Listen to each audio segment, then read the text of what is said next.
Hello student, तो हम लोग लेक्चर नंबर 8 देखने जा रहे हैं। ये आपका किरचॉफ लॉ है। अब किरचॉफ लॉ टेक्निकली वैसे काफी इंपॉर्टेंट है, हम लोग इसको डिस्कस करेंगे और फिर आपको किरचॉफ लॉ से भी बढ़िया लॉ सिखाऊंगा जो आपके प्रॉब्लम करने में आपको काफी हेल्प करेगा। वो काफी फेमस लॉ है, जनरली मैंने यूट्यूब पे भी काफी बताया हुआ है। मिलेमैन थ्योरम उसका नाम है, ठीक है ना। बट वो अभी का लेक्चर नहीं है, पहले आप डिटेल से किरचॉफ लॉ सीखो, इसके डीमेरिट सीखो, ठीक है ना, कि ये क्यों मुश्किल होता है, क्यों मेरे को किरचॉफ लॉ लगाने से परहेज है और किन जगहों पर हम किरचॉफ लॉ की जगह दूसरे मेथड लगा करके अपनी स्पीड को बढ़ा सकते हैं। तो फिलहाल पहले हम किरचॉफ लॉ तक ही अपने आप को फोकस रखते हैं। किरचॉफ के दो लॉ है, ठीक है ना, किरचॉफ करंट लॉ और किरचॉफ वोल्टेज लॉ। तो इस लेक्चर के अंदर हम लोग दोनों लॉ देखेंगे और फिर दूसरे लॉ के ऊपर हम step by step practice start करेंगे और फिर जहां लगेगा कि प्रॉब्लम ज्यादा टाइम कंज्यूमिंग हो रहा है फिर वहां हम नया मेथड इंट्रोड्यूस करेंगे। तो चलो स्टार्ट करते हैं हम लोग किरचॉफ के फर्स्ट लॉ से। इसका नाम है किरचॉफ करंट लॉ या जंक्शन लॉ भी बोल सकते हो। अब देखो होता क्या है ये लॉ, अच्छा कई बार इसमें कंसेप्चुअल आ जाता है कि किस प्रिंसिपल पर बेस्ड है। तो किरचॉफ का current law charge conservation principle पर बेस्ड है, जो आप अपना इलेक्ट्रोस्टैटिक से पढ़ते चले आ रहे हो, ठीक है ना, कि जो भी चार्ज होता है वो हमेशा कंजर्व्ड होता है। जितना चार्ज आएगा उतना चार्ज जाएगा, ये नहीं हो सकता कि बीच में हम उसको खा के निकल गए। तो चार्ज कंजर्वेशन प्रिंसिपल पर ये बेस्ड है। अब आप देख रहे हो ये जंक्शन है, जंक्शन मतलब जहां बहुत सारे वायर्स या रेजिस्टेंस आकर के मिल रहे हो। अब इस जंक्शन पर बहुत सारे करंट आपको दिखाई दे रहे हैं। तो ये कहता है जितना इनकमिंग करंट होगा उतना आउटगोइंग करंट होगा। मतलब आप अगर चेक करोगे तो सारे करंट का अलजेब्राइक सम 0 के बराबर होगा। तो मैं स्टेप बाय स्टेप चलता हूं। तो इसकी फर्स्ट स्टेटमेंट है sigma I equals to 0। Sigma I मतलब अलजेब्राइक सम ले लो, ठीक है ना। अलजेब्राइक सम कैसे लेते हैं, इनकमिंग अगर हम पॉजिटिव ले रहे हैं तो आउटगोइंग को हम नेगेटिव लेते हुए चल रहे हैं, फिर हम सबका सम कर देंगे तो वो 0 के बराबर होगा। दूसरा सिंपल स्टेटमेंट, जितना इनकमिंग करंट होगा, ठीक है ना, तो जितना इनकमिंग करंट होगा उतना ही आउटगोइंग करंट होगा। ये ज्यादा आसान है।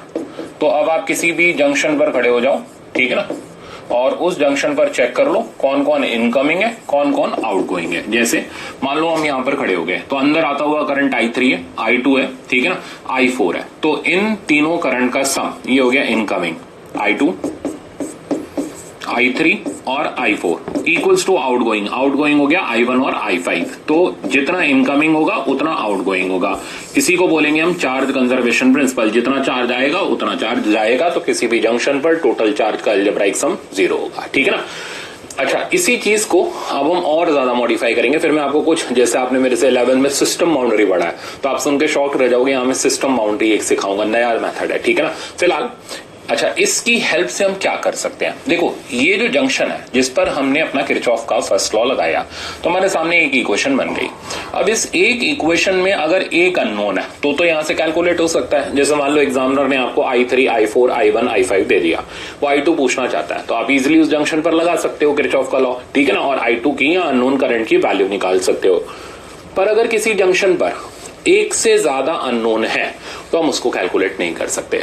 यानी किरचॉफ का फर्स्ट लॉ सबसे पहले उस जंक्शन पर लगाना चाहिए, ध्यान से सुनना, जहां एक अननोन है। अगर एक से ज्यादा अनेक अननोन है आप उस पे बाद में लगाओ, पहले आप सिंगल अननोन वाले जंक्शन पर लगाओ। ये चीज किरचॉफ के फर्स्ट लॉ सुनने में तो बड़ा आसान होता है, लगाने में भी आसान होता है, बट कई बार स्टूडेंट कंफ्यूज हो जाता है, ठीक है ना। तो कंफ्यूजन से बचने का एक ही रास्ता है, जहां एक अननोन है वहां लगाओ KCL, उसके बाद आप कहानी को आगे बढ़ाओ। जैसे आप ये एग्जांपल देखो, ठीक है ना। अब इस एग्जांपल के अंदर आपको एक कॉम्प्लेक्स सर्किट दिखाई दे रहा है। पहले जंक्शन देखो, एक जंक्शन ये हो गया, दूसरा जंक्शन ये हो गया, तीसरा जंक्शन ये हो गया। हर जंक्शन पर चेक करो कहां कितने अननोन है। देखो इस जंक्शन पर 3 वायर है, 2 का करंट पता है, 1 अननोन है। तो एट जंक्शन नंबर A लिख लेते हैं क्योंकि आपको बाद में नहीं तो भूल जाओगे, फिर कहोगे सर ने बताया नहीं। सर ने सब बताया है, ठीक है ना, तो ध्यान से कान खोल के सुनने की जरूरत है। तो जंक्शन नंबर A पर सिर्फ और सिर्फ एक वेरिएबल है, ठीक है।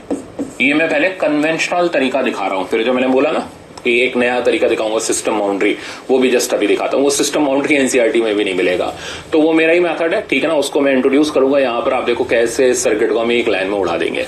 ओके, फिलहाल जंक्शन नंबर 1 पर एक वेरिएबल है, जंक्शन B पर ठीक है ना। तो जंक्शन बी पर जरा चेक करो, 3 वायर मिल रहे हैं और इन 3 वायर में से, ठीक है ना, इधर का करंट अननोन है, इधर का करंट अननोन है, सिर्फ एक करंट नोन है, यानी जंक्शन नंबर बी पर 2 अननोन है, 2 वेरिएबल्स हैं। ठीक है, ये सिर्फ मैं इसलिए लिख रहा हूं ताकि आपको बाद में याद रहे। जंक्शन नंबर तो नहीं लिखा तो हम अपनी तरफ से लिख देते हैं। जंक्शन नंबर सी पर अगर आप चेक करोगे 1 2 3 नहीं 3 नहीं, सॉरी ये तो गिवन है, 1 2, यानी जंक्शन नंबर सी पर भी हमारे पास 2 अननोन है। ठीक है, 2 वेरिएबल्स है। तो कुल मिलाकर के हमें जंक्शन नंबर सी पर ये जो आई है ये निकालना है, और हम इसे डायरेक्ट नहीं निकाल सकते क्योंकि वहां 2 वेरिएबल है। तो हमें क्या करना पड़ेगा, पहले उस जंक्शन से शुरू करना पड़ेगा, एक कन्वेंशनल तरीका है जहां एक अननोन है। ठीक है ना, तो हम लगाते हैं जंक्शन नंबर ए पर किरचॉफ का करंट लॉ। तो मान लो इधर का करंट हमने I1 ले लिया। अब आप मेरे से ये भी कह सकते सर आपने इधर ही क्यों लिया, इधर क्यों नहीं लिया, जहां मर्जी है वहां ले लो। अगर सही लिया होगा तो पॉजिटिव आएगा, और अगर गलत लिया होगा तो साइन नेगेटिव आ जाएगा। तो कोई बहुत बड़ा पंगा नहीं हो जाएगा कि अगर आपने गलत डायरेक्शन यहां ले ली है, जैसे आए वैसे ले लो। तो मैंने भी बिना सोचे समझे ले लिया। अब मैं जंक्शन नंबर ए पर किरचॉफ का फर्स्ट लॉ लगाने जा रहा हूं। इनकमिंग, तो 4 और 3 इनकमिंग हो गए। आउटगोइंग हमने I1 को ले लिया, तो 4 + 3 का सम I1 के बराबर हो जाएगा। तो आप I1 चेक कर सकते हो, प्लस का 7 एम्पियर प्लस आया। इसका मतलब बाय डिफॉल्ट हमने जो डायरेक्शन लिया है वो सही है। अब आगे बढ़ते हैं, अब जंक्शन बी की बात करते हैं। I1 हमें पता चल चुका है, 2 एम्पियर हमें पता है, तो हम इस बी से सी का करंट, जिसका नाम मैं अभी फॉर द टाइम बीइंग इधर की तरफ दिखाते हुए I2 कर दे रहा हूं, इस I2 को हम निकाल लेंगे। ठीक है ना, तो अब हम जंक्शन नंबर बी पर आते हैं और इस जंक्शन बी पर हम किरचॉफ का लॉ लगाते हैं। तो इनकमिंग हो गया I1, आउटगोइंग हो गया 2 और I2, तो I1 = 2 + I2। I1 की वैल्यू हमने पुट करी 7, तो यहां से मेरे पास I2 का वैल्यू आ गया 5 एम्पियर। अब देख रहे हो कन्वेंशनल तरीका कितना लेंदी ये प्रॉब्लम को करवा रहा है। ठीक है ना, एक एक जंक्शन सॉल्व करते हुए हमें चलते चले आना पड़ रहा है और वेरीफाई भी करना है कहां पहले लगाएं कहां बाद में लगाएं। Last is junction number C. अब जंक्शन नंबर सी पर इनकमिंग हो गया I2, आउटगोइंग हो गया I और 1.3। तो जंक्शन नंबर सी पर I2 का वैल्यू I + 1.3 के बराबर होगा। I2 की जगह आ गया 5, I + 1.3, यहां से मेरे पास I की वैल्यू आ गई 5 - 1.3, this thing will become 3.7 ampere. तो हमें पता चल गया इसकी वैल्यू 3.7 एम्पियर है और करेक्ट आंसर इसका बी है। ठीक है ना, बट ये था कन्वेंशनल मेथड। अब आप इसका सेकंड मेथड देखो जो मेरा मेथड है, और ये सेकंड मेथड है अनकन्वेंशनल मेथड। ठीक है, सिस्टम बाउंड्री। देखो चार्ज कंजर्व्ड है किसी भी जंक्शन पर। ठीक है ना, अब जैसे मान लो मेरे हाथ में बहुत सारे जंक्शंस हैं, मान लो मेरे हाथ के अंदर बहुत सारे जंक्शन हैं, तो वायर कई सारे आकर के मेरे हाथ के अंदर मिल रहे हैं। तो जितना भी करंट आ रहा होगा, या ऐसे बोला है जितना भी चार्ज आ रहा होगा उतना चार्ज जा रहा होगा, what ever be the number of junction, क्योंकि चार्ज हमेशा कंजर्व्ड है। तो अगर हम कुछ जंक्शन को कंबाइन कर लें तो सिस्टम के ऊपर कोई फर्क नहीं पड़ेगा, conservation principle is still valid. तो मैं बस यही करने वाला हूं। ठीक है ना, और सेकंड मेथड के अंदर मैं एक बार डायग्राम वापस से बना लेता हूं ताकि हम यहां अच्छे से समझ पाए। ये इधर से करंट आ रहा है 4 एम्पियर का, इधर से करंट आ रहा था 3 एम्पियर का, ये ए वाला जंक्शन था। आगे बढ़ते हैं, बी वाले जंक्शन पर आते हैं। बी वाले जंक्शन पर एक करंट इधर जा रहा है 2 एम्पियर का, और इधर साइड ये हो गया सी, इधर साइड गया आई, और इधर साइड निकल गया 1.3। ये था फुल एंड फाइनल डायग्राम। अब मैं आपको क्या बताने जा रहा हूं, सिंगल लाइन का तरीका। देखो इसके अंदर 3 जंक्शन है, हम इन तीनों जंक्शन को एक साथ कंबाइन कर देते हैं तो अभी भी चार्ज कंजर्वेशन प्रिंसिपल वैलिड होगा। अब इन तीनों को एक साथ कंबाइन करने से फायदा ये होगा, हमें इन तीनों के अंदर का सिस्टम देखने की जरूरत नहीं है। ये जो बाहर आपको बाउंड्रीज दिख रही हैं, इन बाउंड्रीज को, या फिर ऐसे बोल लो, इन तीनों को एक साथ सिस्टम बाउंड्री में लेने का मतलब हमने तीनों को कंबाइन करके एक सिंगल जंक्शन बना दिया, और हम अभी भी वहां पर चार्ज कंजर्वेशन प्रिंसिपल लगा रहे हैं। तो अगर मैं इन तीनों को कंबाइन करके सिंगल जंक्शन बना दूं, ठीक है ना, तो इस पूरे सिंगल जंक्शन, कंबाइंड जंक्शन, पर अगर मैं किरचॉफ का केसीएल लगाऊं तो अब चेक करना, इस व्हाइट लाइन के अंदर की जितनी चीजें हैं वो सब कंबाइन होकर के सिंगल पॉइंट में कन्वर्ट हो चुकी हैं। ये हमारा सिस्टम बाउंड्री होता है। ये इनकमिंग है, ये इनकमिंग है, लिखते जाओ। तो 4 + 3 इनकमिंग लिखते जा रहे हैं। 2 आउटगोइंग है, आउटगोइंग को दूसरी साइड पर लिखो 2, ये आउटगोइंग है प्लस आई, ये आउटगोइंग है प्लस 1.3। ठीक है, तो अब आप चेक करो, इसको थोड़ा सा इधर बढ़ा देते हैं। तो 2 आउटगोइंग है, आई आउटगोइंग है और 1.3 आउटगोइंग है और 4 और 3 7 इनकमिंग है। तो 7 = 3.3 प्लस आई, तो आई की वैल्यू मेरे पास आ गई 3.7 एम्पियर। अब बताओ आप, ये आसान है या ये आसान है? तो आप कहोगे सर यही आसान है। तो इसलिए ये जो सिस्टम बाउंड्री का मैंने आपको मेथड दिया, कई सारे जंक्शन को पकड़ के एक जगह फ्यूज कर देता है और आप सिंगल स्टेप के अंदर अननोन को कैलकुलेट कर सकते हो। मजेदार था। तो अब इसी तरीके को हम आगे कंटिन्यू करते हैं और कुछ और सवाल को देखते हैं। तो अब आपके पास बहुत सारी चॉइसेस है। आप चाहिए तो कन्वेंशनल तरीका, एनसीईआरटी का तरीका यूज करो, या आप मेरा तरीका यूज करके अपना 10-15 सेकंड के अंदर सवाल कर लो। चॉइस आपकी है। अच्छा, अब हम आते हैं इस प्रॉब्लम पर। देखो क्या कह रहा है, कितने जंक्शन है बेटा, जरा यहां गिनो। तो यहां पर अगर हम चेक करें तो हमारे पास ये हो गया फर्स्ट जंक्शन, मैं रेड कलर से मार्क कर दे रहा हूं, सेकंड, थर्ड एंड फोर्थ। तो ये हमारे पास 4 जंक्शन, नाम भी डाल देते हैं PQRS, और इसको हम दोनों मेथड से करते हैं। ठीक है ना। अब देखो हमारा टास्क है आई निकालना, यानी इस जंक्शन पर आप केसीएल लगाओ, पर तभी लगा पाओगे जब एक अननोन हो। यहां तो सारे ही अननोन पड़े हुए हैं। ठीक है ना। तो अब हम सबसे पहले वो जंक्शन ढूंढेंगे जहां सिंगल अननोन हो। तो सिंगल अननोन इस जंक्शन पर है जिसमें ये ब्रांच आ जाती है, और सिंगल अननोन इस जंक्शन पर है जहां ये ब्रांच आ जाती है।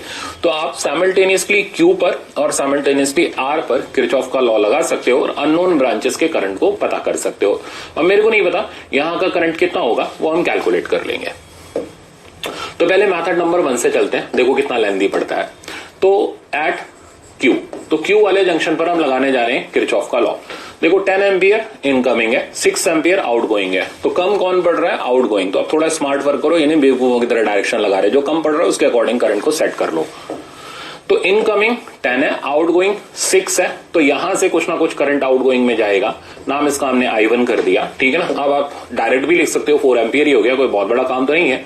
तो 10 = 6 + I1, I1 का वैल्यू हमारे पास आ गया 4 एम्पियर।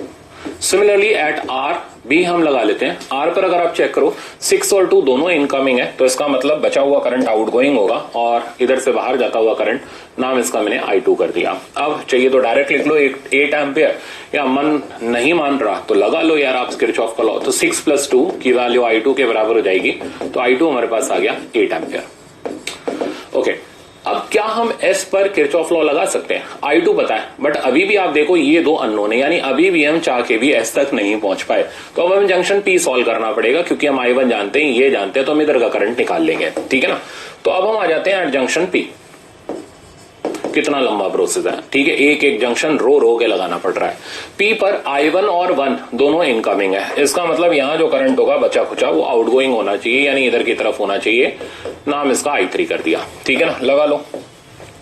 तो I1 + 1 = I3। I1 की वैल्यू है 4 एम्पियर, 4 और 1 5 हो गया, तो 5 = I3।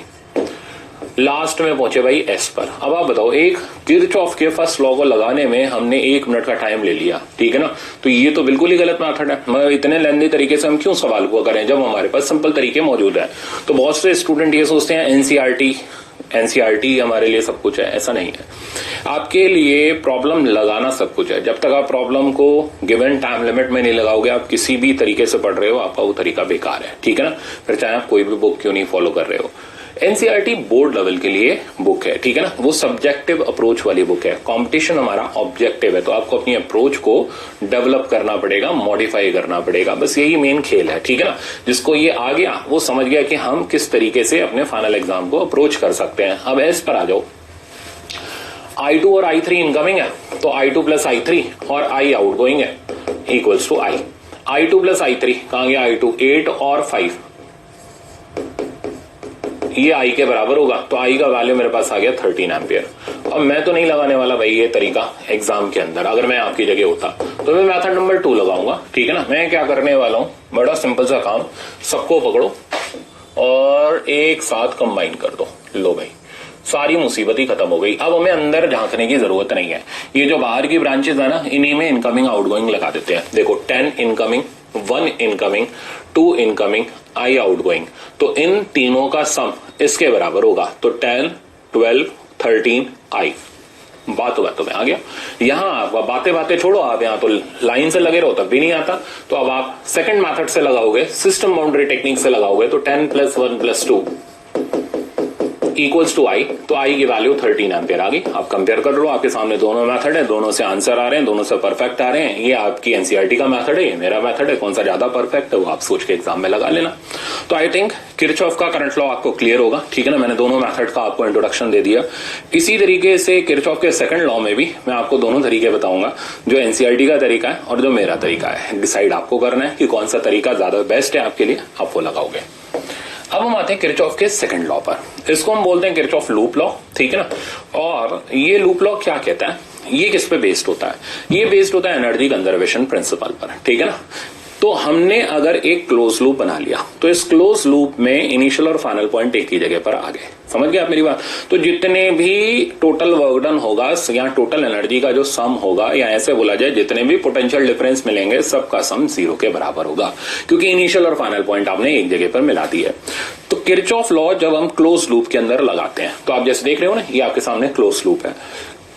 तो ये कहता है जितने भी पोटेंशियल के सम हैं वो सब मिलकर के 0 के बराबर होंगे। तो मेरी लैंग्वेज में, सिंपल लैंग्वेज में लिखूं तो इन क्लोज लूप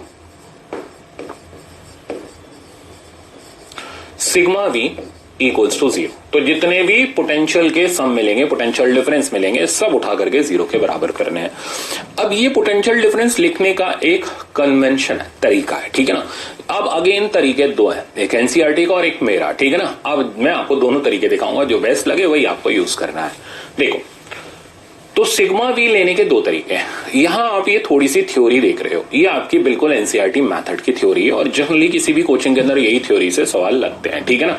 बट मेरा मेथड थोड़ा सा डिफरेंट है, वो आपको देख करके बनाया गया ताकि आप एग्जाम में गड़बड़ ना करो। अब सुनो, ये क्या कहता है, ये मेथड ये कहता है कि अगर आप पोटेंशियल लिख रहे हो तो लिखने का एक प्रिंसिपल है, वो प्रिंसिपल ये है कि अगर आप बैटरी का वोल्टेज लिख रहे हो, ठीक है ना, पढ़ो, while moving from negative to positive terminal inside cell EMF is taken positive.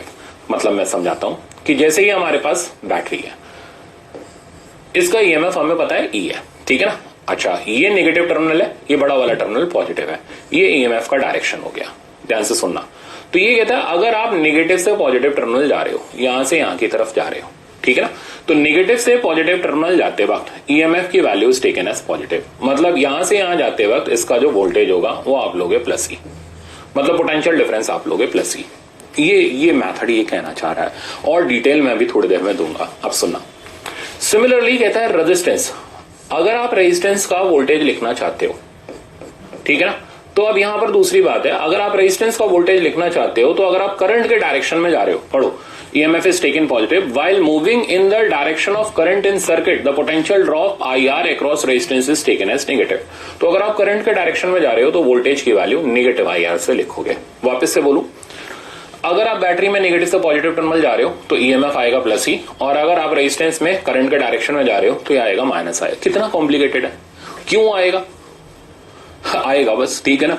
क्यों आएगा का जवाब ही नहीं देते ये, ठीक है ना। तो क्यों आएगा, मेरा तो सवाल यही है, क्यों आएगा भाई, ऐसा क्यों कर रहे हो, ठीक है ना, कि इधर से इधर जाने पर हम माइनस लेंगे, क्यों लेंगे, कोई लॉजिक तो होगा, ठीक है ना। है, सब कुछ है, ठीक है ना, बट वो यहां नहीं पता चलेगा। अब वो आपको उसको समझने के लिए मेरा मेथड देखना पड़ेगा। तो मेरे मेथड में लॉजिक भी आ जाएगा, मेरे मेथड में आपको समझ भी आ जाएगा, यहां कुछ नहीं आएगा, रट्टे मारने पड़ेंगे। ये आपकी एनसीईआरटी है, ठीक है ना, बुरी नहीं है बट कुछ जगह पर अच्छी भी नहीं है। तो इस तरीके के अगर हम मेथड यूज करने बैठ गए जिसमें हमें चीजें याद करनी पड़ेंगी, कंफ्यूजन इतना ज्यादा हो जाएगा कि हम भूल जाएंगे आधी से ज्यादा चीजें, प्रैक्टिस इतनी करनी पड़ेगी उसकी बार बार कि रटने की नौबत आ जाए, ठीक है ना। तो इसलिए इस तरीके का मेथड मैं जनरली प्रेफर नहीं करता, बट फिर भी यहां पर लूप है तो बताना मेरा काम है। अब मैं बता रहा हूं, देखो, अब ये पूरा का पूरा एक सिंगल लूप है। अब इसमें करंट या तो क्लॉकवाइज चलेगा या एंटी क्लॉकवाइज। ये हो गया क्लॉकवाइज, ये हो गया एंटी क्लॉकवाइज। तो किसी भी बैटरी से करंट निकाल लेते हैं, हमें नहीं पता कौन सी बैटरी से निकलेगा, रैंडमली कहीं से भी ले लो। मान लो यहां से आई का करंट निकला, ये एनसीईआरटी का मेथड है।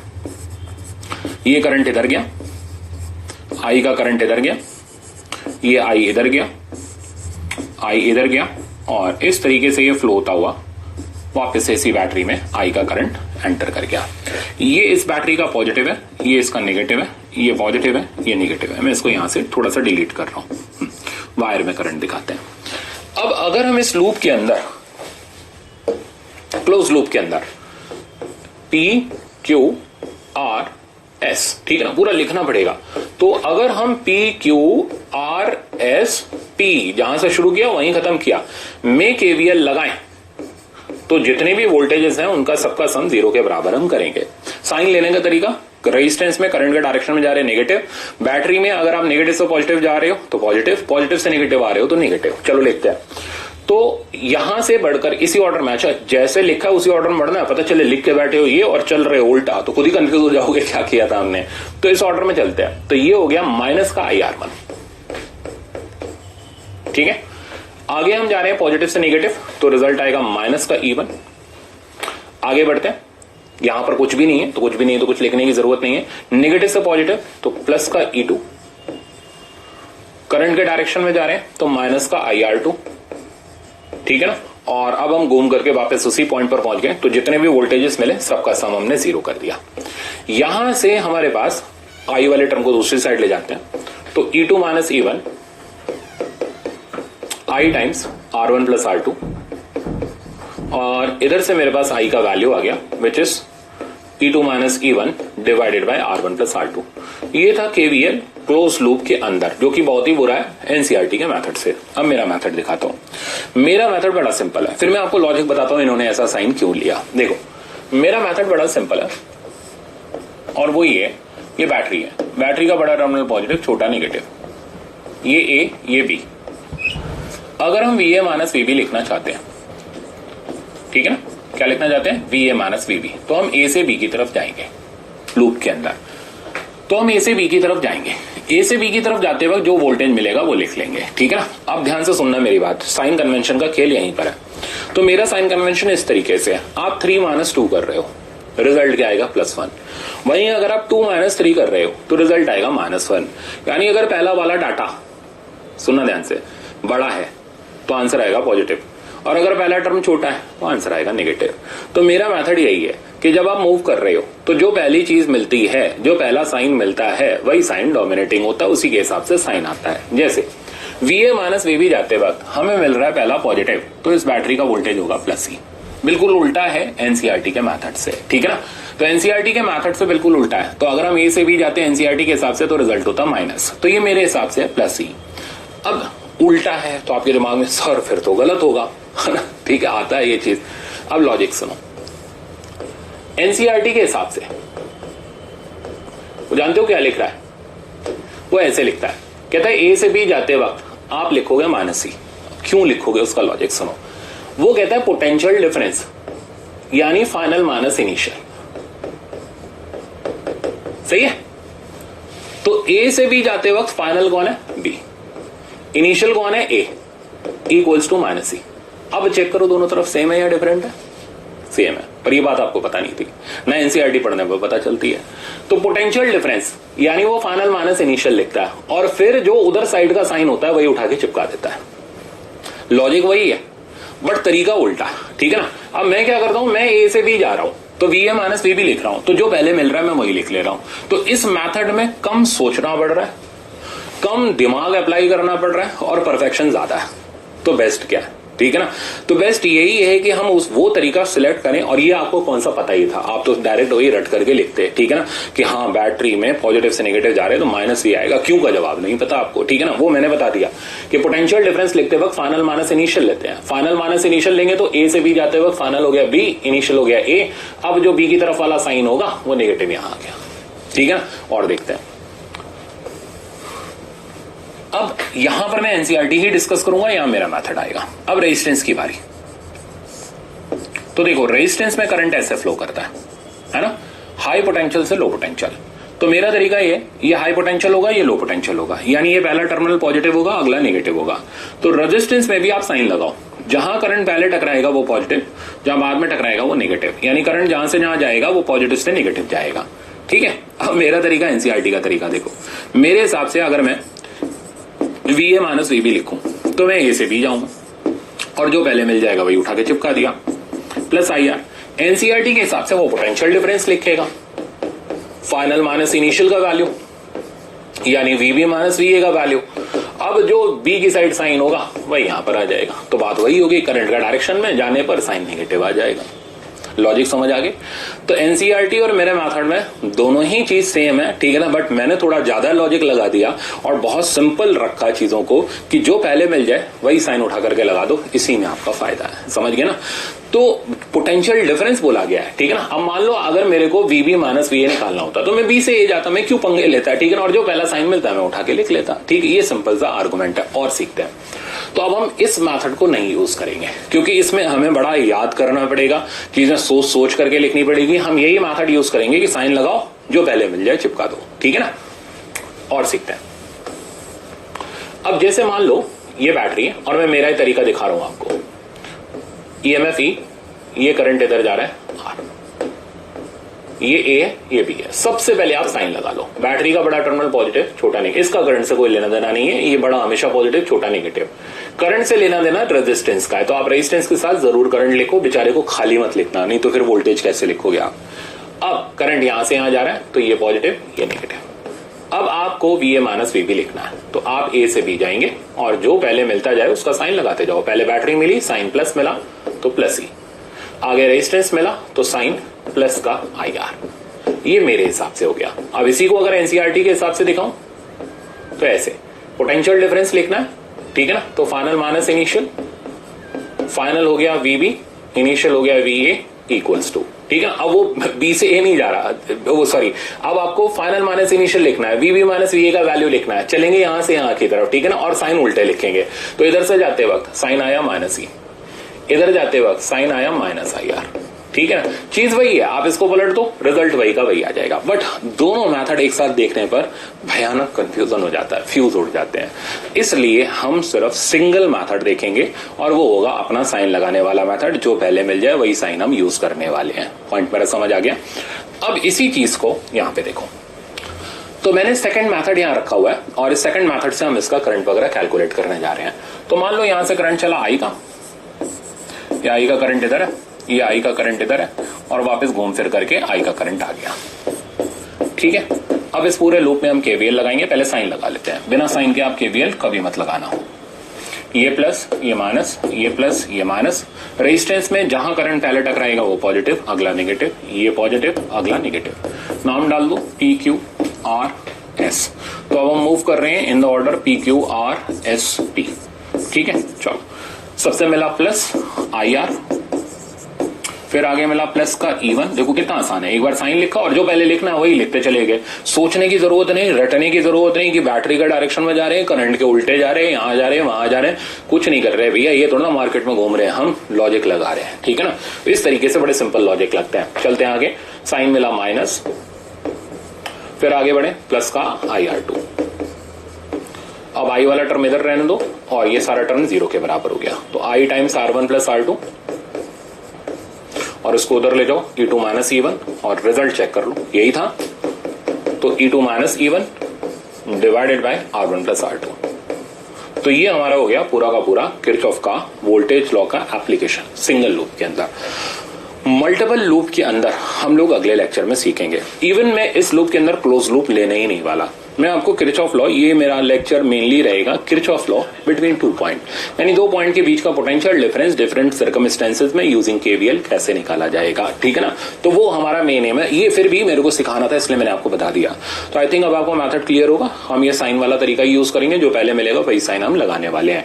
इस मेथड और एनसीईआरटी के मेथड में कोई डिफरेंस नहीं है, दोनों में चीजें सेम है। अगर हम वीए माइनस वीबी निकाल रहे हैं तो एनसीईआरटी वाला मेथड वीबी माइनस वीए निकाल रहा है, बस इतना सा अंतर है। अगर हमारे हिसाब से +3 आएगा वीए माइनस वीबी, तो उनके हिसाब से वीवी माइनस वीए की वैल्यू -3 होगी। तो दोनों चीजें सेम है, आप कुछ भी यूज कर सकते हो, जो आसान है वो यूज करो, ठीक है ना। अब देखो, हमें फाइंड आउट करना है क्या, केवीएल इन ओपन लूप और पोटेंशियल डिफरेंस बिटवीन 2 पॉइंट। तो मेरे को ए और बी के बीच का पोटेंशियल डिफरेंस निकालना है। अच्छा, जब भी हम ओपन लूप में काम कर रहे होंगे, जैसे देख रहे हो ना, ये ओपन ब्रांच कहलाती है, बैटरी लगी हुई है, रेजिस्टेंस लगा हुआ है, हम करंट नहीं फ्लो करा सकते, ठीक है ना। ये जो ओपन लूप है ना, ये किसी ना किसी लूप का एक पार्ट होगा। जहां से हमें काट करके ये दिया गया होगा। तो इसका करंट एग्जामिनर देगा, अपने घर से मत लगाने बैठ जाना, ठीक है ना। हम हमेशा करंट क्लोज लूप में फ्लो कराएंगे, इसका करंट एग्जामिनर देगा। उसने दे दिया, मान लो बोलता है कि इसमें करंट आई है और ऐसे कोने में दबा के देगा कि ये रहा आई करंट चुपचाप से। अब वो आपकी जिम्मेदारी है कि इसकी जरूरत किसको किसको है, इसकी जरूरत रेजिस्टेंसेस को है, तो इनके साथ दिखाओ और बड़ा करके दिखाओ, डरने की क्या बात है। तो हमने आई का करंट दिखाया, उसी ऑर्डर में दिखाया जैसा एग्जामिनर ने दिया था। फट से साइन लगाए, बिना साइन के मत बढ़ना जब तक प्रैक्टिस ना हो जाए। प्लस माइनस, ये प्लस ये माइनस, ये माइनस ये प्लस, ये प्लस ये माइनस। फिर से बताऊं, यहां आ गया बैटरी में छोटा वाला नेगेटिव, बड़ा वाला पॉजिटिव, रेजिस्टेंस में जहां करंट पहले टकराएगा वो पॉजिटिव, अगला नेगेटिव। अब आप पोटेंशियल डिफरेंस निकालना चाहते हो, सपोज करो वी ए माइनस वी निकालना, अपना ही तरीका लगाओ। आप ए से बी जाओ, जो मिलता जाए उसका वोल्टेज लिखते जाओ, जो पहला साइन मिले वो साइन लगा दो। तो यहां से चलते हैं, प्लस का साइन मिला E1, आगे चलते हैं प्लस का IR1, आगे चलते हैं माइनस का E2, आगे चलते हैं प्लस का IR2, ठीक है ना। ये हो गया मेरा मेथड। एनसीईआरटी का मेथड क्या होगा, वी माइनस वी लिखेगा, साइन बाद वाला यूज करेगा। बात तो एक ही है ना, बट वो एनसीईआरटी वाला कॉम्प्लिकेटेड है, रट्टे मारने पड़ेंगे, इसमें रट्टे नहीं मारने। आई थिंक समझ आ गया होगा। तो ये हो गया केवीएल इन ओपन लूप। अब इसके एग्जाम्पल देखते हैं। ये देखो स्ट्रेट फॉरवर्ड एग्जांपल, नीट 2016 में आया था और उसके बाद नहीं आया, ठीक है ना। तो 2016 में आया था और बिल्कुल वैसे ही आया जैसा मैंने अभी बोला। करंट बिल्कुल कोने में छुपा छुपा के देगा, ये रहा करंट 2 एम्पियर का। अब आपकी सिरदर्दी है, लगाओ इधर, तो ये करंट इधर लगा 2 एम्पियर का, यहां लगाया हमने 2 एम्पियर। साइन चिपकाओ, देखो कितना शातिर है, अपने आप साइन लगा के दे रखे हैं। यहां के आपको लगाने प्लस माइनस प्लस माइनस। आपको वी ए माइनस वी का वैल्यू चाहिए, तो आपने लिखा वी ए माइनस वी। चलते हैं ए से बी की तरफ, जो पहला साइन मिलेगा लगाते जाएंगे। तो प्लस का IR, तो प्लस का 4, आई थिंक समझ आ गया होगा। अगला प्लस का 3, अगला प्लस का 2 कैसे IR कर रहे हैं यहां पर, 4 3 7 2 9, तो 9 वोल्ट। तो this is the value of V A minus V. तो प्लस का 9 वोल्ट, कितना आसान था, फ्री के 4 नंबर मिलते हैं इसमें। तो आई थिंक पॉइंट समझ आ गया होगा। चलते हैं नेक्स्ट। देखो अभी मेरी तरफ से कुछ छोटे छोटे सवाल हैं और प्रैक्टिस के लिए आप जरूर इनकी प्रैक्टिस करो, परफेक्ट होते जाओगे। अच्छा, अब देखो कई सवालों में क्या होता है, ये बैटरी के साथ कोने में रेजिस्टेंस भी लिख देते हैं। इसका मतलब होता है बैटरी का इंटरनल रेजिस्टेंस है। इंटरनल रेजिस्टेंस इलेक्ट्रोलाइट की वजह से होता है। ये आगे आने वाले लेक्चर्स में मैं आपको बताऊंगा, बट इंट्रोडक्शन यहीं से स्टार्ट हो जाता है, ठीक है ना। तो क्या करना है, ये सर्किट रीड्रॉ कर लो, और अगर टाइम नहीं है तो ये कोने में 2 ओम दिखा दो, ठीक है ना। तो ये सबसे बेस्ट टेक्निक होती है। अब खैर मैं इस डायग्राम को गंदा नहीं करना चाह रहा, मैं अलग से बना देता हूं। तो ये रही बैटरी 2 वोल्ट की, ये रहा इसका इंटरनल रेजिस्टेंस 2 ओम का, और ये आ गया हमारे पास 4 ओम, और इधर ये पॉइंट हो गया Q, ठीक है। ये हो गया P। क्या पूछा है, 3 एम्पियर करंट फ्लो कर रहा है, potential difference between P and Q। तो VP माइनस VQ हमें निकालना है। अब चेक कर लेते हैं इसमें। अच्छा, करंट कहां गया, ये रहा 3 एम्पियर, यहाँ कोने में छुपा के दे रखा है। कितना चला गया, यहां नहीं चाहिए भाई, यहां चाहिए। तो इधर 3 एम्पियर और इधर भी 3 एम्पियर। आप चाहिए तो इन दोनों को सीरीज में लेकर के इकट्ठा करके 6 एम्पियर भी लिख सकते हो, चॉइस आपकी है। साइन लगाते हैं, plus minus plus minus plus minus, ठीक है। अब P से Q की तरफ चलो और जो मिलता जाए वोल्टेज वो लिखते जाओ। तो प्लस का 2 वोल्ट, प्लस का IR करा 6 आ गया, प्लस का IR करा 12 आ गया, तो आंसर आ गया 20 वोल्ट। अब चेक करो, ऑप्शन नंबर हमारा C करेक्ट हो गया। तो मेरे ख्याल से ये तो मजेदार है। आप सोच रहे हो यार ये तो सही मेथड था, ठीक है ना। एनसीईआरटी पढ़ते रहते तो पागल बन जाते हैं, और वाकई में स्टूडेंट बहुत सारे पागल बन जाते हैं, उनको आखिरी तक जाके किरचॉफ लॉ ही नहीं आता। और आप ज्यादातर बच्चों को देखोगे ना तो वो यही रहेगा कमेंट, किरचॉफ लॉ सिखा दो, ठीक है ना भाई। वो सीख के भी कुछ नहीं आना, क्योंकि आप चल रहे हो ऐसा मेथड से जिसके अंदर सिर पैर ही नहीं है, ठीक है ना, या किसी ने आपको बताया ही नहीं है, तो आपको लॉजिक ही नहीं पता, ठीक है ना। जब तक लॉजिक ही नहीं पता तो आप क्या कर पाओगे, कुछ नहीं, रट्टे मारते रहोगे, भूल जाओगे, फिर रटोगे, फिर भूल जाओगे। तो इसलिए मेथड ऐसा पकड़ो जो परफेक्ट हो, ठीक है ना। ये ऊपर से भगवान ने नहीं भविष्यवाणी करी कि एनसीईआरटी में जो चीज दे रखी है वही वर्ड टू वर्ड फॉलो करनी है। आपके दिमाग के ऊपर है, आप कौन सी चीज को यूज करना चाहते हो, कौन सी चीज को नहीं, ठीक है ना। तो आप वो मेथड लो जो आपको परफेक्ट लगे। आते हैं इस पे। अच्छा जी, अब देखो ये जो सर्किट दिख रहा है, अब ये सर्किट में ये कह रहा है I1 और I2 के 2 आर्म्स में वैल्यू बता दो। I2 का करंट यहां चल रहा है, इसको पहले पूरा भगाओ। आ जाओ भैया I2, आ जाओ इधर I2, और इधर I2। सही है, यहां से I1 को लाओ, चलो भाई I1 यहां तक आया I1। अब क्या यहाँ इनको ये नहीं बैठ के कबड्डी खिलवा दी, ठीक है ना, ये I1 और I2 इस जंक्शन पर मिले और इधर चले गए I1 प्लस I2 बन के, ठीक है ना। तो ये नहीं, कई बच्चे सोचते हैं ये यहां से आए यहां से भड़ाका बोल गया ऐसा नहीं है, वो करंट का किरचॉफ का फर्स्ट लॉ लग गया, इनकमिंग बराबर आउटगोइंग। तो I1 I2 मिल करके इधर चले गए I1 प्लस I2। अब क्या करना है, I2 निकालना है और I1 निकाल। अच्छा इसका मतलब क्या होता है, इसका मतलब होता है अर्थिंग। अच्छा इसका मतलब मैं बता क्यों रहा हूं, ये तो मैं इलेक्ट्रोस्टैटिक में बता चुका आपको। तो अर्थिंग करने से यहाँ का पोटेंशियल 0 हो गया, सही है। तो जिस जगह की अर्थिंग कर रहे हैं वहां का पोटेंशियल 0 हो जाता है, इससे करंट वरेंट की सेहत पे कोई लेना देना नहीं। अब आप यहाँ का वोल्टेज जानते हो, यहाँ का वोल्टेज जानते हो, तो आप यहां से यहां जा सकते हो केवीएल लगाते हुए, यहां से यहां भी जा सकते हो, चॉइस आपकी है। यहां से यहां जाओगे तो I2 मिल जाएगा, यहां से यहां जाओगे तो I1 मिल जाएगा। तो चलते हैं दोनों रास्तों से, हमें तो I1 और I2 दोनों निकालने, ठीक है ना। तो पहले हम लेफ्ट वाला ये रूल फॉलो करते हैं, ओके। तो लेफ्ट हैंड साइड पर चलते हैं। तो पोटेंशियल डिफरेंस हो गया 40, इसको ए ले लो, इसको बी ले लो, यार ऐसी भी क्या बात है, V A minus V B लिख लो। चलो मैं लिख ही देता हूं, नहीं तो आप बाद में चिल्लाओगे कि डायरेक्ट बता दिया सर ने। ए और बी, पर ए और बी तो यार यूज कर चुका है, कुछ और नाम डाल देते हैं, अल्फाबेट कौन से खत्म हो गए, तो इसका नाम पी कर लेते हैं, इसका नाम क्यू कर लेते हैं। अब ठीक है, तो वीपी माइनस वी क्यू, और इसे जाने के हमारे पास दो रास्ते हैं, तो पी से क्यू बढ़ते हैं, तो वीपी माइनस वी क्यू, तो यहां से यहां जाते हैं।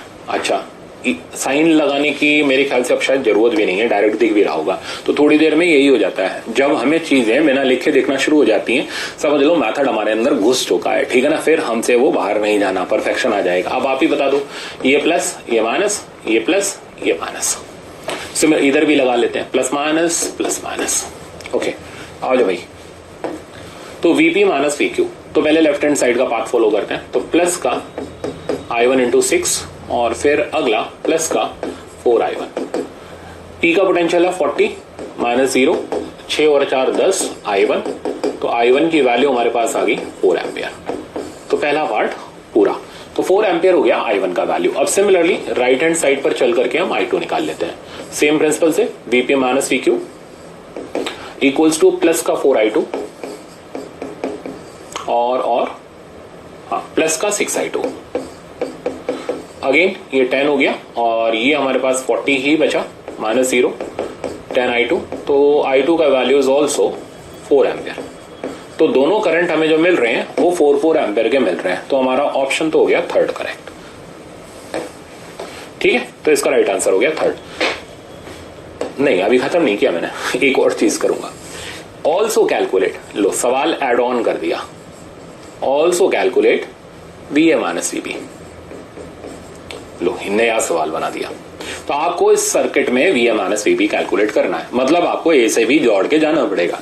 अब ए से भी दौड़ के जाना पड़ेगा, रास्ते रास्ते जाओगे, उड़ उड़ के नहीं जाओगे, ठीक है ना, ये खाली हवा में जंप मार के नहीं, ये सीधे ट्रैक से यहां पहुंचे नहीं, जहां पर सर्किट है वहां से जाओगे। तो यहां तो इधर से जाना पड़ेगा या इधर से जाना पड़ेगा। जाने से पहले बीच रास्ते में सारा इंतजाम करके जाना, बीच में पेट्रोल नहीं मिलेगा, मतलब करंट आपको पहले से कैलकुलेट करके उस रास्ते पर जाना है, ठीक है ना।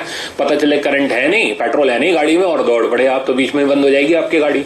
तो पहले आप ये करंट निकालोगे, इसलिए मैंने पहले करंट निकलवाया। अब मैं ए से बी का पोटेंशियल डिफरेंस लिखवाना चाह रहा हूं, समझ गए मेरी बात।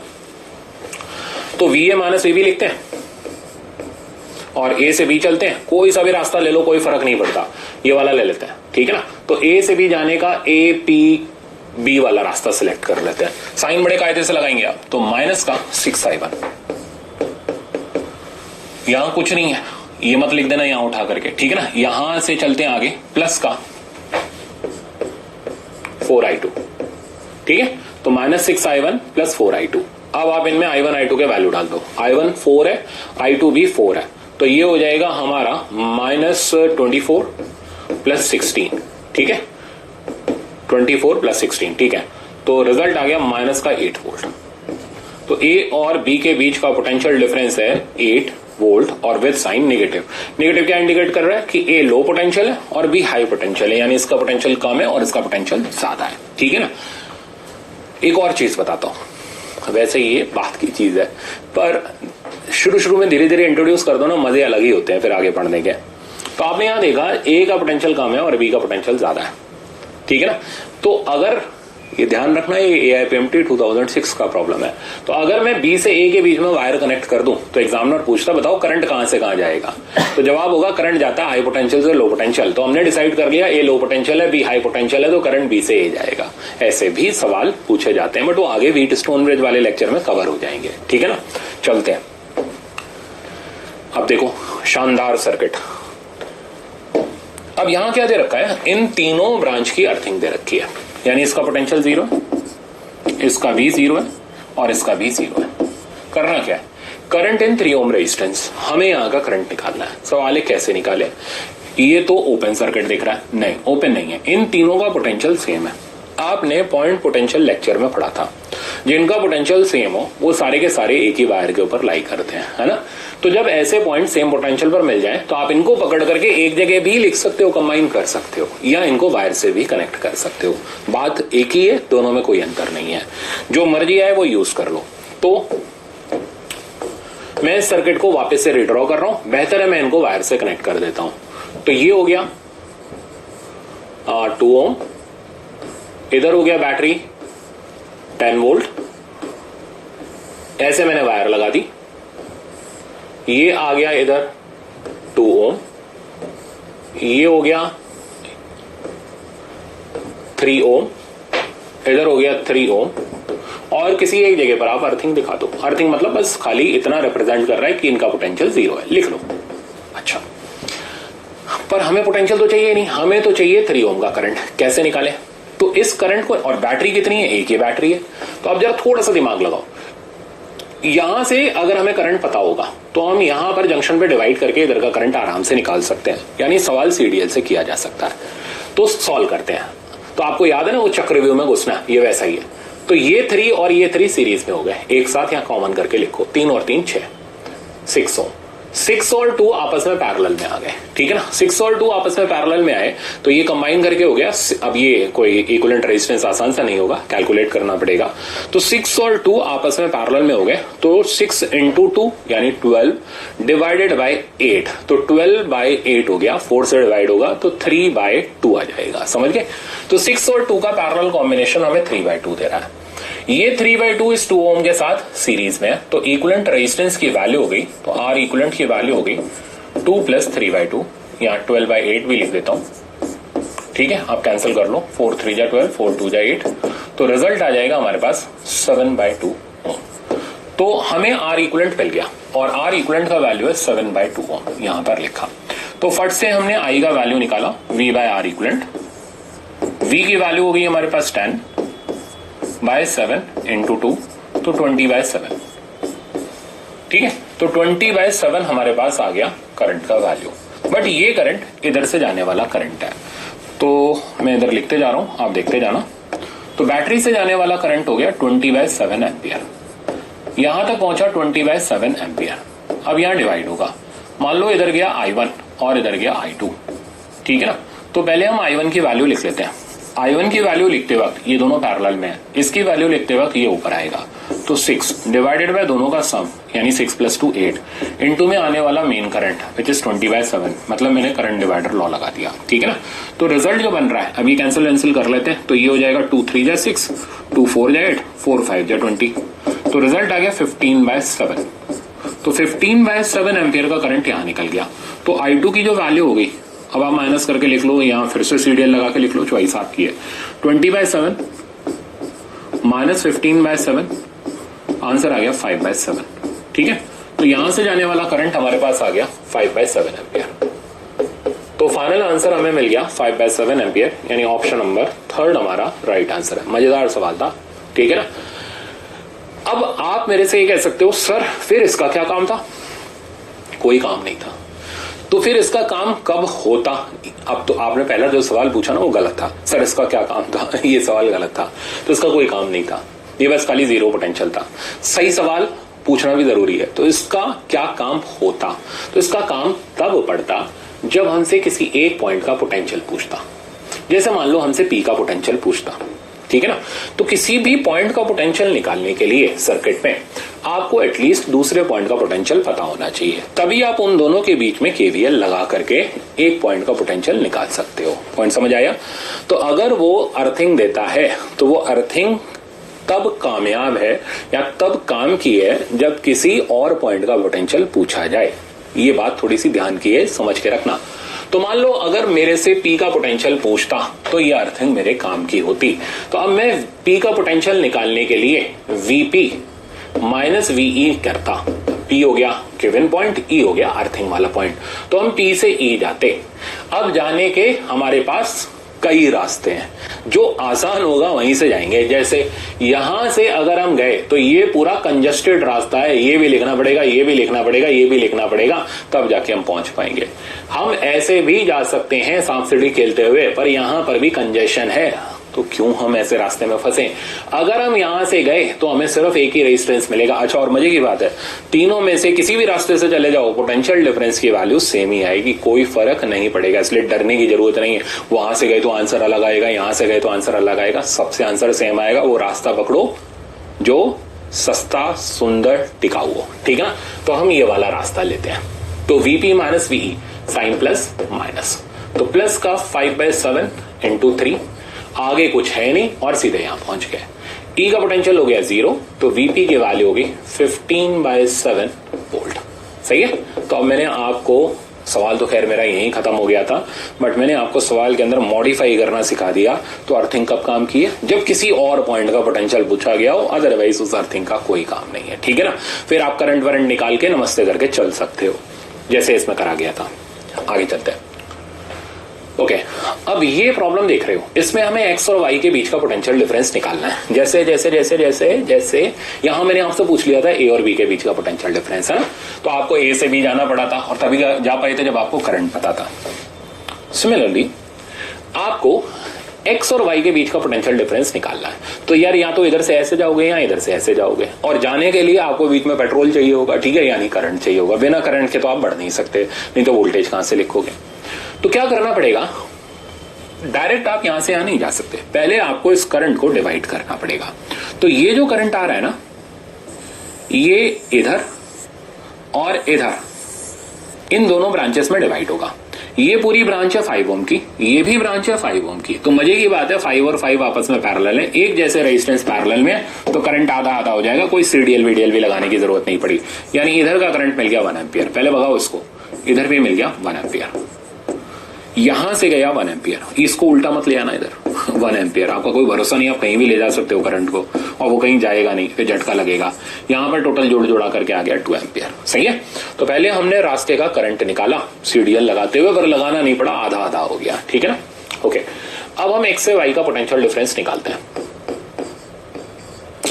एक्स से वाई जाना है, जाने के 2 रास्ते हैं, राइट साइड वाला, लेफ्ट साइड वाला, जो मर्जी ले लो, कोई फर्क नहीं पड़ता, पर साइन लगा दो, ये प्लस ये माइनस, ये प्लस ये माइनस, ठीक है ना।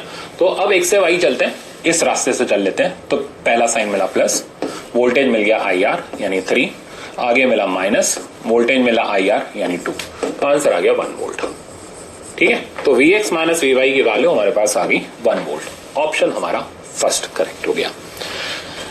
अब मैं इसी प्रॉब्लम को मॉडिफाई कर रहा हूं, ध्यान से देखना, इसके 3 से 4 में मॉडिफिकेशन आपको यहां पर दिखाऊंगा। जैसे ये रहा फर्स्ट मॉडिफिकेशन, ठीक है, ध्यान देना इसमें, बहुत ही काम का और बहुत ही ज्यादा ये मतलब आपका ज्ञान बढ़ाएगा। बोर्नवीटा खाने से ज्ञान नहीं बढ़ेगा, इस सवाल को देखने से बढ़ जाएगा। ध्यान से सुनना मेरी बात। एग्जाम में ये हमें पता नहीं चलता कि हम सीडीएल लगाएं या वीडीएल लगाएं, तो मैं एक खास पहचान दे रहा हूं, ठीक है ना, सीडीएल की और वीडीएल की, ठीक है ना। ये पहचान आपके बड़े काम में आने वाली है, इसलिए मैंने बोला ये सवाल बड़ा इंटरेस्टिंग है, बड़ा मजेदार है, सुनना। ये वाला रेजिस्टेंस है 1 ओम, ये है 9 ओम, और इधर का रेजिस्टेंस समथिंग मैं कुछ ले लेता हूं 7 ओम, और इधर का रेजिस्टेंस है मेरे पास सपोज करो 13 ओम, ठीक है। बैटरी का वोल्टेज है मेरे पास समथिंग 20 वोल्ट, और मैंने आपसे कहा एक्स और वाई के बीच का पोटेंशियल डिफरेंस निकालो, यानी कैलकुलेट Vx माइनस Vy।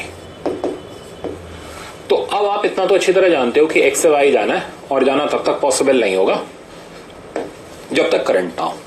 तो करंट तो पहले मेन करंट तो निकालना पड़ेगा। तो ये दोनों सीरीज में हो गए 10, ये दोनों सीरीज में हो गए 20, 10 और 20 आपस में पैरेलल में हो गए। आपने आर इक्विवेलेंट निकाला, आपने यहां का करंट निकाला, फिर आपने इधर डिवाइड किया, तो फिर आपके पास इनका करंट आया। अच्छा मजे की बात है 10 और ये 20 तो आधा आधा तो होगा नहीं, सीरियल लगाना पड़ेगा। आपने यहां का करंट निकाला, ठीक है ना। पर आप ये देखो, ये करते करते आपका सवाल 3 से 4 स्टेप का हो गया। अभी तक हम टारगेट पे नहीं पहुंचे। वापस से बोलूं, ये सीरीज सॉल्व किया, ये सीरीज सॉल्व किया, फिर पैरेलल में लेकर के आर इक्विवेलेंट निकाला, फर्स्ट स्टेप ये होगी।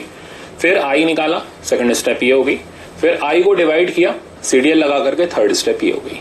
इतना करने में आपका तकरीबन 1 मिनट चला जाएगा, और बहुत सही कैलकुलेशन होगी तो हो सकता है 40 से 45 मिनट में कर लो। सॉरी 1 मिनट चला जाएगा, 40 से 45 सेकंड, मिनट नहीं। तो आपने सीरियल लगा करके करंट निकाल लिया।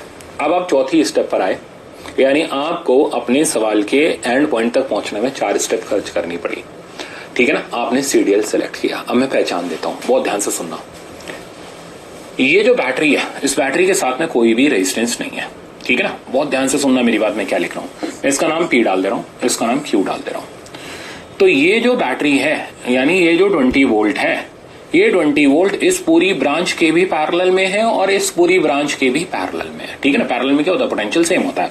तो यहां से यहां का पोटेंशियल डिफरेंस भी Vp माइनस VQ, यहां से यहां का भी Vp माइनस VQ, यहां से यहां का भी Vp माइनस VQ, और उस Vp माइनस VQ की वैल्यू और कुछ नहीं 20 वोल्ट ही है, ठीक है ना। तो ये बैटरी विदाउट रेजिस्टेंस है और हमारी इन ब्रांचेस के पैरेलल में है, ठीक है। ध्यान से सुनना। सपोज करो, इस सवाल को मैं थोड़ा सा इधर शिफ्ट कर रहा हूं ताकि पैरेलल में आपको दिखा दूं।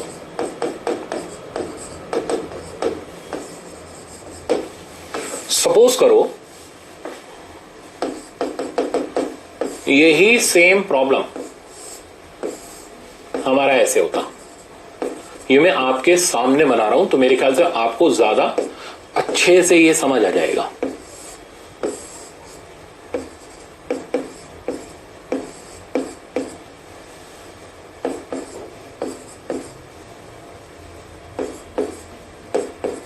ठीक है ना। सेम प्रॉब्लम है, Vx माइनस Vy निकालना है। अंतर दोनों में क्या है, यहां बैटरी के साथ में कोई रेजिस्टेंस नहीं है, बट यहां बैटरी के साथ में रेजिस्टेंस है। इससे डिफरेंस क्या होगा, इससे डिफरेंस ये होगा, यहां ये 20 वोल्ट इसका भी वोल्टेज होगा और ये 20 वोल्ट इसका भी वोल्टेज होगा।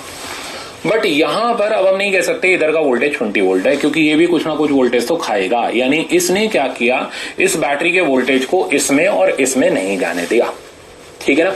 तो जब बैटरी के साथ में रेजिस्टेंस लगा हुआ होता है तो हमारे लिए प्रॉब्लम हो जाती है। अच्छा, तो अगर ये वोल्टेज 20 वोल्ट इसका भी है, इसका भी है, तो हम ये कह सकते हैं ये 20 वोल्ट इन दोनों में डिवाइड हो रहा है और ये 20 वोल्ट इन दोनों में डिवाइड हो रहा है। यानी हम प्रॉब्लम को डायरेक्ट VDL लगा के कर सकते हैं। तो मैं इसको VDL से करूंगा, ठीक है ना। मैं करके दिखाता हूं। तो मैं क्या करूंगा, सबसे पहले वोल्टेज डिवाइड कर दूंगा, और वोल्टेज डिवाइड करना बेहद आसान काम है, रेजिस्टेंस के डायरेक्ट रेशियो में डिवाइड होता है। तो ये 20 वोल्ट यहां डिवाइड करते हैं, तो इसका वोल्टेज आ गया 1, रेजिस्टेंस हो गया 1, टोटल रेजिस्टेंस हो गया 10 इंटू 20, यानी आंसर आ गया 2 वोल्ट। इसका वोल्टेज लिखना है, 20 में से 2 इधर चला गया, 18 वोल्ट, ठीक है। सिमिलरली ये 20 वोल्ट इन दोनों में डिवाइड करते हैं, तो इधर का रेजिस्टेंस हो गया 7, टोटल हो गया 20 टाइम्स 20, आंसर बचा 7 वोल्ट। इधर का वोल्टेज लिखते हैं, तो 20 में से 7 इधर चला गया, 13 वोल्ट। आपने देखा, मैंने VDL कर दिया। पर आप एक सर आपने तो बोला था करंट निकालना है। अरे मैंने ये बोला था वोल्टेज लिखना है, वोल्टेज के लिए करंट चाहिए। जब वोल्टेज खुद ही डायरेक्ट मिल रहा है तो हम करंट को क्यों पूछने लग गए यहां पर। ये था मेन पॉइंट, ठीक है ना। अब साइन लगाने की बारी, तो साइन बिल्कुल वैसे ही लगाओ जैसे यहां से करंट फ्लो कराते वक्त लगाए थे। तो ये करंट यहां से चला था, यानी ये ऐसे फ्लो होता हुआ गया होगा और इधर से ऐसे फ्लो होता हुआ गया होगा। तो ये हाई, ये लो, ये हाई, ये लो। सिमिलरली ये हाई, ये लो, ये हाई, ये लो। ये अच्छी तरीके से समझ लेना, ठीक है ना।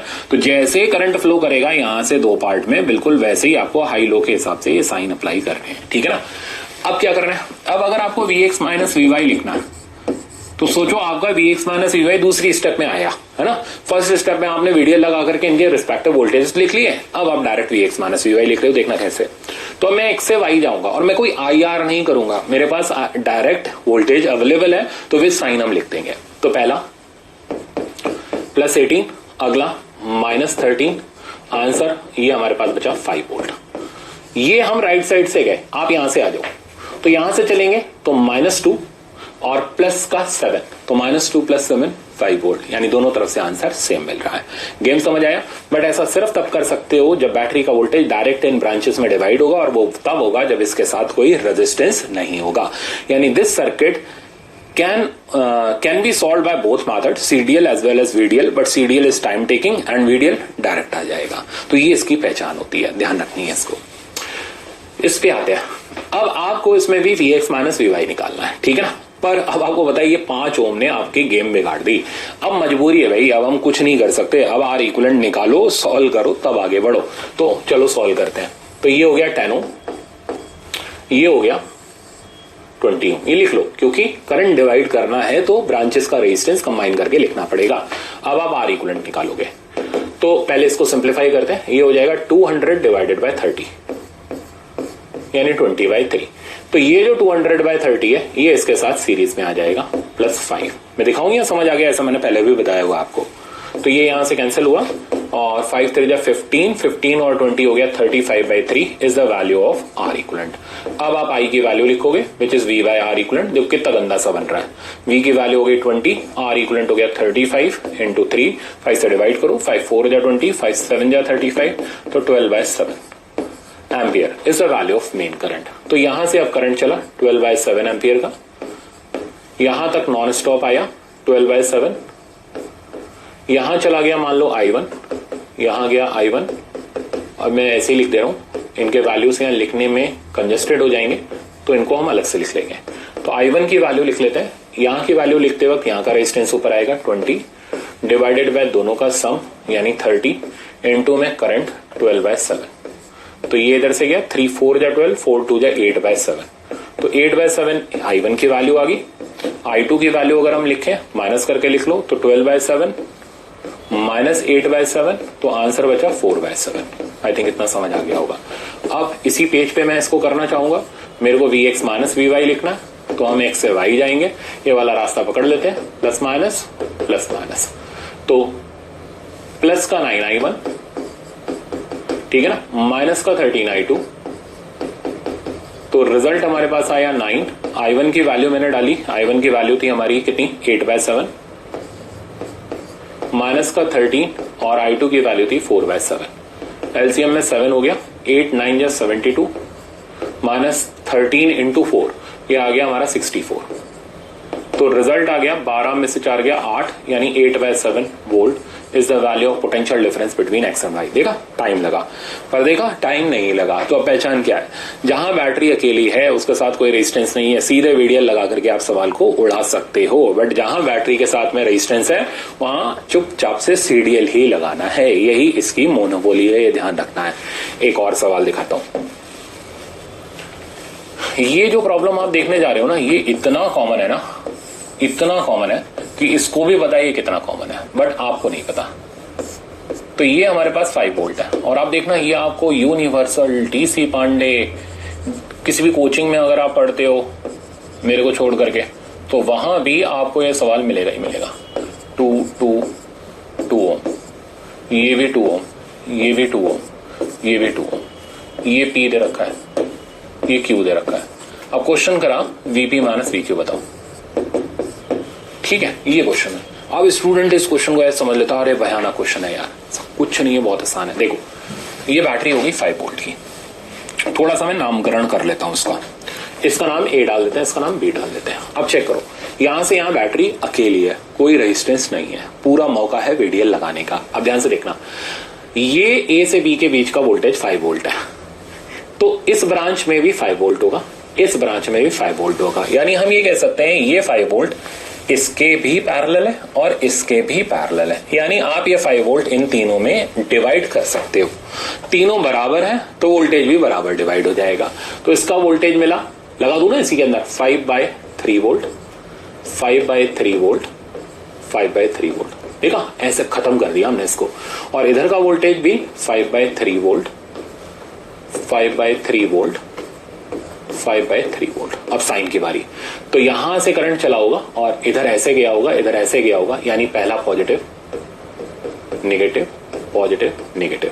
करंट ऐसे गया होगा, positive, negative, positive, negative, positive, negative. अब क्या पूछ रहा है भाई? VP minus VQ. आ जाओ। तो वीपी माइनस वीक्यू के लिए पी से क्यू चलते हैं, कोई रास्ता ले लो, ऐसे चले जाओ, ऐसे चले जाओ, तीनों में तीन ही रेजिस्टेंस मिल रहे हैं तो कहीं से भी चले जाओ, कोई फर्क नहीं पड़ता। तो ऐसे चलते हैं। IR मत करना, वोल्टेज लिख चुके हो। तो यहां से जाने पर माइनस का 5/3, नेक्स्ट इज ऑल्सो माइनस का 5/3, नेक्स्ट इज प्लस का 5/3। तो एक तो उड़ गया और आंसर बचा माइनस का 5/3। देखा कितना आसान था। और बेकार में लोग डरते हैं, ये कहते हैं बहुत ही खतरनाक है। कहां से खतरनाक है भाई? ये तो छूने से पहले खत्म हो गया। तो फायदा उठाओ टेक्निक का। बैटरी के साथ में कोई रेजिस्टेंस नहीं है, मुस्कुराओ और VDL लगाओ। ठीक है ना, डायलॉग याद रखना। आगे चलते हैं। अब ये कुछ थोड़े से ठीक ठाक से सवाल है, ऐसा नहीं बहुत मुश्किल है, ये बस इतने आते नहीं है, बट ठीक है, मैं इतना नहीं कराऊं तो मेरा होना बेकार है। ठीक है ना। हमें करना क्या है? हमें G और H का पोटेंशियल डिफरेंस निकालना है, VG माइनस VH निकालना है। और रास्ता आप जानते हो अच्छी तरह, G और H का पोटेंशियल डिफरेंस निकालना है, पेट्रोल पूरा मौजूद होना चाहिए। तो मैंने सर्किट डायग्राम दो जगह पर ले रखा है, तो क्वेश्चन हो गया, यहाँ सोल्यूशन निकालते हैं। देखो ये कोने में 2 एम्पियर दबा के दे रखा है। चल भाई 2 एम्पियर तो आगे निकल, वहां कोने में क्या कर रहा है? ये 2 एम्पियर इधर है, हमें इधर जाना है। अब मुसीबत ये, यहां का करंट नहीं पता। ठीक है ना। तो अब आप जरा चेक करो, यहां का करंट नहीं पता, यहां पर एक ये जंक्शन है और एक ये जंक्शन है, यानी ऐसे सवालों में हम किरचॉफ के फर्स्ट लॉ से यहां का करंट लिख सकते हैं। अब ध्यान से सुनना, हम इस जंक्शन को पहले सॉल्व कर ही नहीं सकते क्योंकि इधर ये भी अननोन है, ये भी अननोन है। तो हम पहले इस जंक्शन को सिंप्लीफाई करेंगे। तो इस जंक्शन पर ये दोनों करंट आउटगोइंग हो गए, है ना। तो 1 एम्पियर और 3 एम्पियर दोनों आउटगोइंग हो गए। तो मतलब इधर से आने वाला करंट हो गया 4 एम्पियर। समझे आप? ऐसे करके मतलब डायरेक्ट VG माइनस VH भी नहीं लगवा रहा, पहले KCL लगवा रहा है, फिर ये लगवा रहा है। तो आज का लेक्चर आपका पूरा रिवाइज हो गया इस सवाल में। ओके, तो 2 एम्पियर इधर से इनकमिंग था, 4 एम्पियर आउटगोइंग है। इसका मतलब इनकमिंग कम है और यहां से इनकमिंग हो गया 2 एम्पियर का। ठीक है।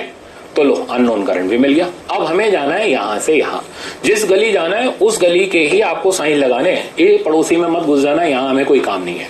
तो यहां साइन प्लस माइनस, ये माइनस ये plus, plus minus minus plus. सही है। अब आप VG माइनस VH लिखो। तो VG माइनस VH का वैल्यू, G से H हम चलते हैं, प्लस का IR 8, माइनस का 3, प्लस का 4, माइनस का 2। सिंप्लीफाई करते हैं, 8 और 4 12, 12 में से 5 गया 7। तो 7 वोल्ट हमारे पास VG माइनस VH का वैल्यू आ गया। तो आंसर हमारा थर्ड करेक्ट हो गया। तो मजेदार सवाल था, पर हमने और ज्यादा मजेदार तरीके से करा। एक और देखो, सेम टाइप का सवाल है। ठीक है ना। देखें क्या कह रहा है, क्या पूछना चाह रहा है? The figure shows a part of circuit, certain circuit, find VC minus VB। आपको C से B जाना है। ठीक है ना। तो बीच में जितने भी करंट है सारे पता होने चाहिए। पहले ये 5 एम्पियर यहां दबा के दे रखा है। चलो भाई तुम इधर आ जाओ। तो 5 एम्पियर इधर आ गया। ठीक है ना। ये बैटरी यहां पर पड़ी रहने दो, 12 वोल्ट की है। अब देखो, हमें यहां का करंट नहीं पता। ये रहा पहला जंक्शन, हम इस पे KCL नहीं लगा सकते। ये रहा दूसरा जंक्शन, हम यहां KCL लगा सकते हैं क्योंकि इधर का करंट हमें पता है 2 एम्पियर, एज वेल एज इधर का करंट हमें पता है 3 एम्पियर। तो ये दो कितना एम्पियर है? Sorry 4 ampere. देखो ये मैं भी थोड़ा सा भी गड़बड़ ले रही, 3 वोल्ट है। यहां कोने में दबा के दे रहा, कितना मक्कार है, 4 एम्पियर ये रहा। अब मैंने यहां लिख दिया। अब चेक करो, 4 और 2 दोनों आउटगोइंग हो गए। तो यहां से इनकमिंग होगा 6 का। तो ये 6 एम्पियर इधर। अब हम यहां से यहां तक रास्ते का हर एक करंट जानते हैं। मैं इसको डिलीट कर रहा हूं, इसकी जरूरत नहीं है। साइन लगाते हैं, ये माइनस प्लस माइनस प्लस, ये plus minus plus minus, current यहां पहले, ये प्लस ये माइनस। तो रास्ते के सारे साइन लग गए, सारे करंट पता है। बस अब हम VC माइनस VB का वैल्यू लिखते हैं C से B जाते हुए। तो चलते हैं, माइनस का IR यानी माइनस का 5, माइनस का 12, प्लस का 12, प्लस का 3, प्लस का 8। बस खत्म। ये 2 मत छाप देना यहां पे उठा के। ठीक है ना। तो वोल्टेज लिखना है, बार बार बोल रहा हूं, ध्यान रखना, प्रैक्टिस जरूर कर लेना इस चीज की। तो रिजल्ट आया, ये 12 तो उड़ गया। 8 और 3, ये हमारे पास बचा, कितना बचा? 8 माइनस 5 हो गया 3 और 3 6 वोल्ट आ गया। आंसर हो गया 6 वोल्ट। तो मैं इसमें ऑप्शन टिक करूं तो मेरे पास इसका करेक्ट ऑप्शन आ गया फर्स्ट वाला। तो आई थिंक आज आपको मजे आ गए होंगे। केसीएल और केवीएल मजेदार तरीके से हम लोगों ने सीख लिया, बट ये खत्म नहीं हुआ। नेक्स्ट लेक्चर के अंदर हम लोग क्लोज लूप के ऊपर पूरी रिसर्च करेंगे और फिर नेक्स्ट लेक्चर के लास्ट में ले जा करके मैं आपको छोड़ दूंगा 2 जगह पर कि यार अब आप किरचॉफ लॉ से करना चाहते हो या अब आप मेरे मेथड से करना चाहते हो। जब आपके अंदर आ जाएगा नहीं सर आपके मेथड से करना चाहते हैं, फिर आपको मिलीमैन थ्योरम सिखाई जाएगी। तो पहले प्रैक्टिस कर लो फिर आगे चलना। Thank you so much.